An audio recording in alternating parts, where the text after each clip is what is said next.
I'm Bradley Sowash, jazz pianist and educator, and I'm here today to share with you my inspiration behind the tune Math Whiz from That's Jazz, Book 2, Digging Deeper.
You know those add-on tunes like If I Had a Rooster or the 12 Days of Christmas?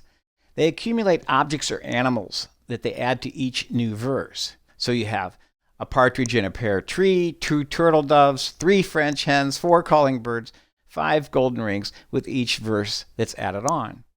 That's what inspired this tune, only rather than adding verses, I added more notes to each successive measure. That's why there's just 1 note in measure 1, 2 notes in measure 2, 3 notes in measure 3, and 4 in measure 4, and so on. Here, let's count them. Here's measure 1, just a D. Now, the second measure has 2 notes, 1, 2. Measure 3 has 3 notes, and then we have 4 notes, and on it goes. I also had the thought, why not add new notes on both sides of the previous notes? That's why the new note C in measure 2 is placed before the previous note D from measure 1. So here's measure 1, D, and here is C coming before it, C, D. So you can add notes before or you can add notes after, and I chose to mix that up a little bit. To make it more rhythmically compelling, some patterns start on the beat while others start after the beat. This is called rhythmic displacement. Let me show you what I mean. I'll do a little drum beat here. The first couple of bars are on the beat. 1, 2, 3, 4 on the beat. On the beat, but here it's after the beat. 1. And on the beat and rest. On the beat. After. So sometimes there's a rest before the pattern continues, and sometimes it starts right on a numbered beat. Are you starting to see why this tune is called Math Whiz? While listeners may not understand exactly what's happening in this tune, they can sense an underlying add-on structure, and that captures their interest. Keen listeners may even ask themselves, I wonder what note will be next. To end the tune, I thought, if notes could be added to a series, why can't they also be subtracted?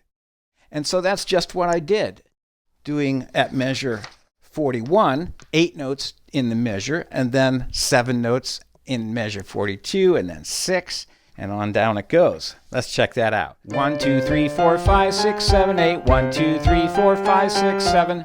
1, 2, 3, 4, 5, 6. 1, 2, 3, 4, 5, and 1. 1, 2, 3, 4.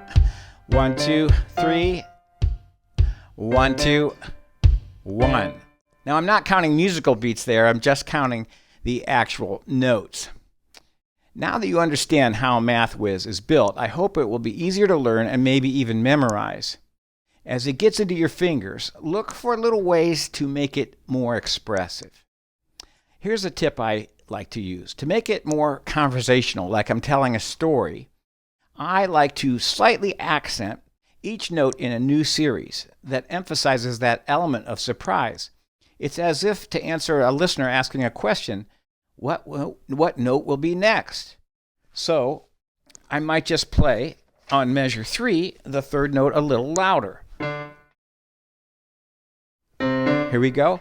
1 and 2. There it is. So I make kind of a big deal about the new note to emphasize that it is in fact new. If you like Math Whiz, you might enjoy finding similarly jazzy pieces along with lots of resources to improve your improvising skills at my website, bradleysowash.com. And until next time, enjoy your creative music making journey.